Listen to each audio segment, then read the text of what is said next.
Hi everyone, I'm Jetromar J. Sumayang. I am the one who will report for today, and our topics is all about types of branch circuit.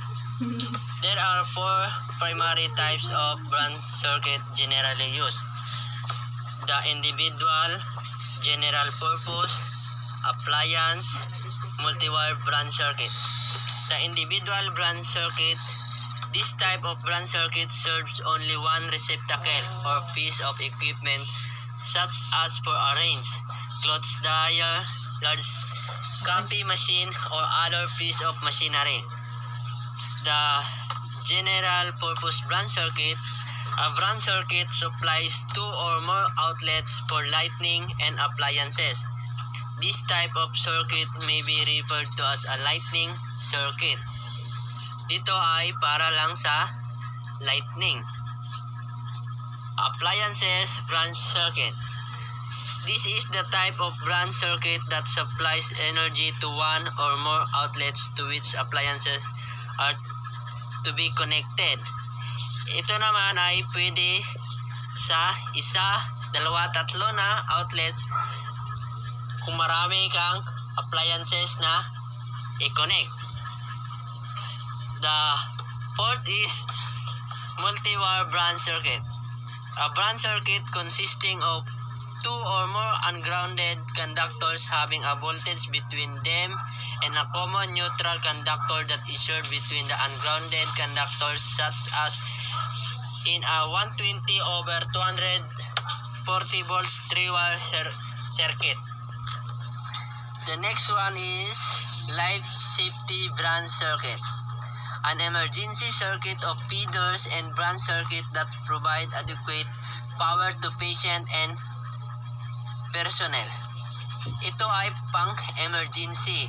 For example, may mga blackout para sa hospital, may mga patient tapos blackout, may emergency tayong system. The next is critical branch circuit.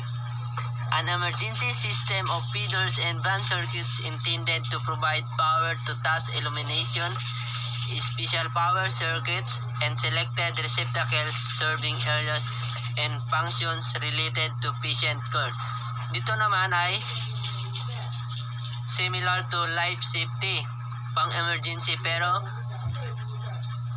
selected receptacles lang siya. Next is branch circuit rating and loads.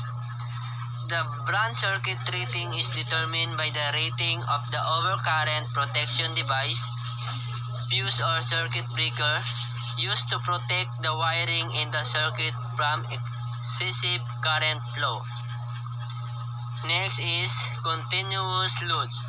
A continuous load is a connected load that operates for 3 hours or more at any time.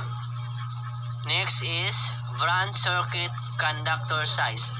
On a branch circuit, conductor size is tied to circuit rating. Generally, ungrounded and grounded conductors in the circuit must be sized so that conductor's ampacity is at least the branch circuit rating. We proceed to device and equipment requirements. Requirement for switch and receptacles. Switches must be selected to match the load they control. Large lighting installation that require many switches may have the switch contained within a panel board like enclosure called lighting control panel.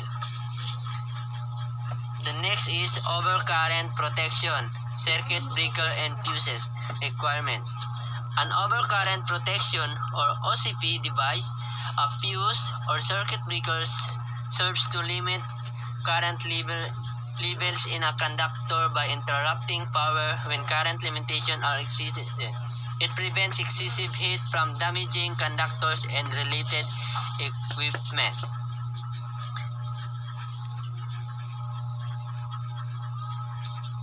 Then, we proceed to switch and receptacle.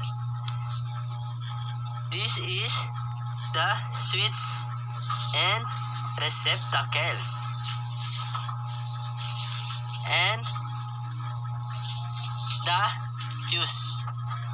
There are types of fuses. The Class T, Class H, and there are 1A, 3A, 7A, and etc. And this is circuit breakers. This, as you can see, yeah. And we proceed to switchboard and panel board requirements. Switchboard and panel boards can be used as distribution equipment at a point downstream from the service entrance equipment. By definition, panel boards feeding lighting and convenience receptacle and having at least 10% of the circuit rated at 30 ampere or less are identified as lighting and appliances panel boards. So, this is the panel boards and this is the switchboard. Yan. Switchboard.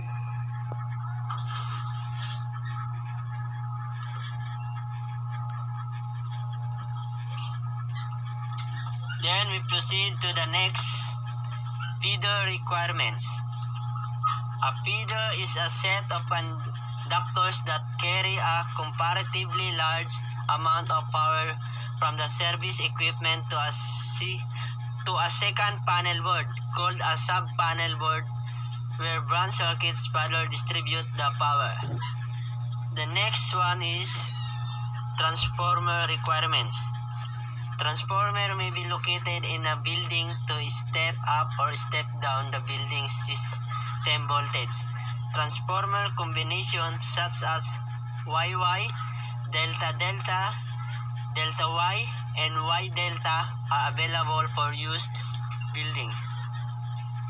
This is the transformer combination sample. Primary configuration and the secondary configuration. As you can see, this is the combination single phase system. 2 or 3, yeah.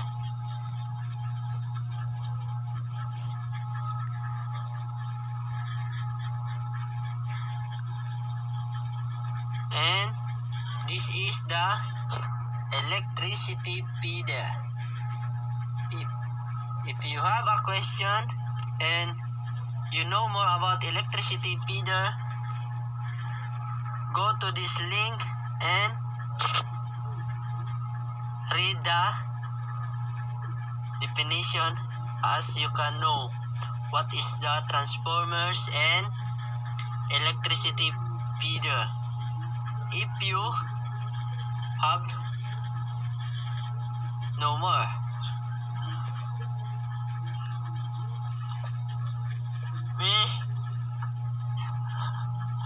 We proceed to next topic. Service entrance equipment requirements. Service equipment must be large enough to supply the computed load of the building or area of the building being served. It is calculated using code requirements and utility regulation. Ito ay calculated from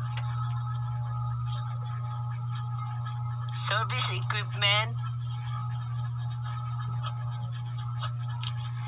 Then this is the branch circuit conductors. This is the fuses and circuit breakers. Yan, as you can see, combination panel. And if you have more questions, just click the link and read the more definition. And we proceed. Occupation protection requirements. Tamper resistance receptacle requirements. Tamper resistant receptacles were first required within the 2008 edition of the National Electric Code, NEC 1. Tamper-resistant receptacles function electricity like a standard receptacle but adds a built-in safety mechanism that helps prevent electricity from energizing anything that is stuck into the receptacle that should not be. The move comes in an effort to better protect small children from suffering electrical burns when they accidentally insert items into conventional outlets. Next is ground fault circuit protection requirements. The NEC introduced requirements for use of GFCI in residence in 1973 when it required GFCI protection of outdoor convenience receptacles within 6 and 1/2 feet, equivalent to 2 meters or grade level. Other location requirements GFCI protection on 120 volts single phase 15 ampere and 20 ampere outlets include commercial kitchen, restroom in commercial, industrial, and in any other non-dwelling type buildings, receptacles with grade level, access and rooftop location, commercial garage, elevator pits, agricultural buildings, aircraft hangars, wet location in healthcare facilities, boathouse, marinas and boatyards, receptacle outlets on roofs except dwelling units, circuit to resistance, heating units such as swimming pool, spa, hot tub, dishing and snow melting heaters, receptacle and lighting outlets near swimming pools, spa, hot tubs and fountains. Next is arc fault circuit protection requirements. The NEC requirement AFCI for bedroom circuit in new residential construction future in the edition of the code will likely expand coverage to include commercial and industrial applications such as use in fire station sleeping areas, military housing, hospitals, outpatient clinics, rest homes, retirement homes, and other locations where extension cords or cord-connected equipment may be used and where the general occupancy may be at risk from arc faults. Next is electrical system design. Preliminary design guidance. The electrical designer should be involved in the design of the project from the very beginning. It will be best in many situations for the electrical designer to be involved in the selection of the site for the project. Basic design consideration. In electrical design, there are numerous possible solutions. Experience guides the designer to a solution that best suits the need of the building.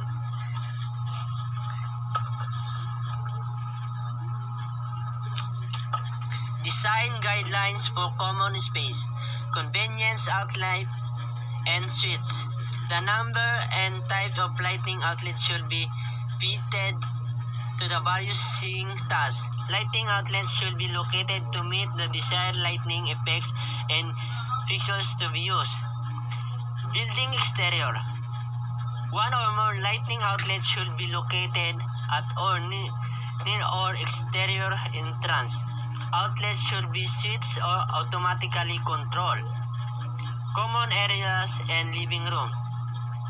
One or more receptacles for entertainment equipment should be provided at bookers, shelves, or other switchable location.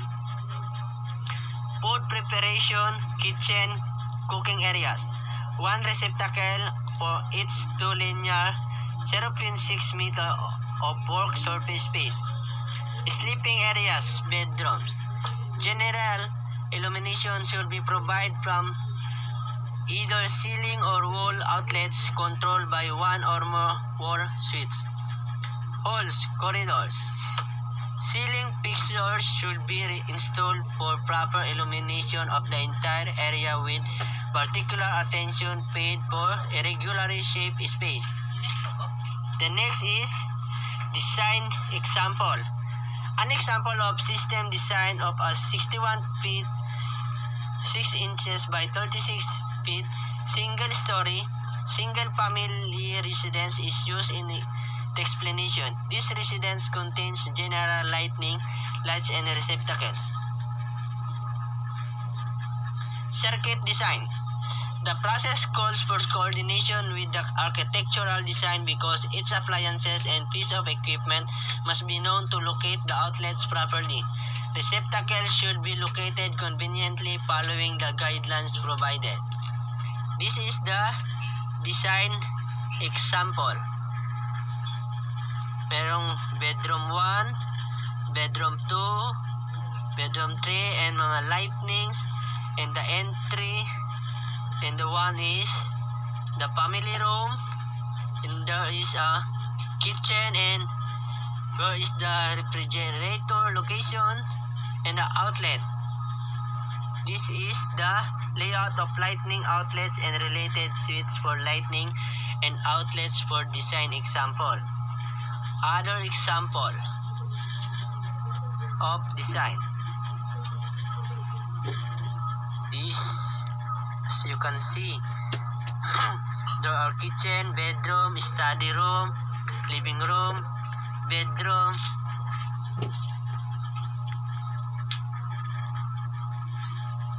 and this is the electrical plan.